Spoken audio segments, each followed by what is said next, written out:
Ny mety ho toetry ny andro eny an-dranomasina ny alarobia 12 Novambra 2024 amin'ny 9 ora maraina hatramin'ny alakamisy 13 Novambra 2024 amin'ny 9 ora maraina.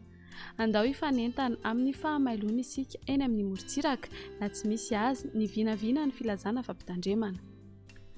Ho an'ny morontsiraka atsinanana tanjon'ny bobaomby hatrany amin'ny tanjon'ny angotsy isy tandrifin-drahona ny manakaiky ny tanjon'ny angotsy ho avy atsimo atsinanana ny rivotra ka ho 8 hatramin'ny 7 km isan'ora hahatratra 5 km isan'ora indraindray ny any amin'ny tendrony avaratra Anonjabe ny ranomasina avy Onja 1.5 hatramin'ny 2 metatra hahatratra 2.4 metatra manakaiky ny tanjon'ny bobaomby. Tanjon'ny angotsy hatrany Mahanoro anorana tandrifin-drahona ho avy atsimo na atsimo atsinanana ny rivotra ka ho 9 hatramin'ny 18 km isan'ora. Anonjabe ny ranomasina avy Onja 1.3 hatramin'ny 1.5 metatra. Mahanoro hatrany Taolagnaro andrahoana amin'ny tsitokotokona ibalikan'ny masoandro ho avy atsinanana na avaratra atsinanana ny rivotra ka ho 9 hatramin'ny 18 km isan'ora hahatratra 20 hatramin'ny 17 km isan'ora ny any atsimony Vangaindrano Andinim-Panonja na Anonjabe ny ranomasina avy Onja 1 hatramin'ny 1.5 metatra hahatratra 2 metatra ny manakaiky ny Taolagnaro. Taolagnaro hatrany amin'ny tanjon'ny Vohimena ibalikan'ny masoandro ho avy atsinanana somary avaratra atsinanana ny rivotra ka 18 hatramin'ny 15 km isan'ora hahatratra 15 km isan'ora indraindray. Anonjabe na Ahiry ny ranomasina avy Onja 2 hatramin'ny 3 metatra.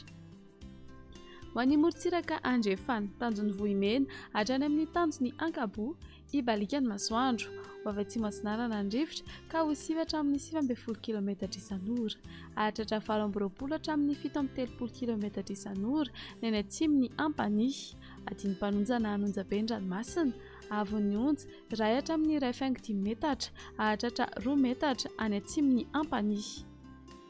Tanjon'ny Ankabo hatrany amin'ny tanjon'ny Vilanandro ibalikan'ny masoandro ho avy andrefana na avaratra andrefana ny rivotra amin'ny ankapobeny ka ho 9 hatramin'ny 18 km isan'ora. Ho tonona Andinim-Panonja ranomasina avy Onja 8.5 hatramin'ny 2 metatra. Tanjon'ny Vilanandro hatrany Analalava ibalikan'ny masoandro ho avy atsimo atsinanana ny rivotra ka ho 9 hatramin'ny 18 km isan'ora hahatratra 17 km isan'ora indraindray ny maraina ho avy avaratra andrefana ny Tolakandro ka ho 9 hatramin'ny 18 km isan'ora. Ho tonony ranomasina avy Onja ho latsaky ny 8.5 metatra. Analalava hatrany amin'ny tanjon'ny bobaomby andrahoana amin'ny tsitokotokona ibalikan'ny masoandro io vaovao amin'ny fisiotany rivotra ka ho 9 hatramin'ny 19 km isan'ora. Ho tonony ranomasina avy Onja ho latsaky ny 8.5 metatra.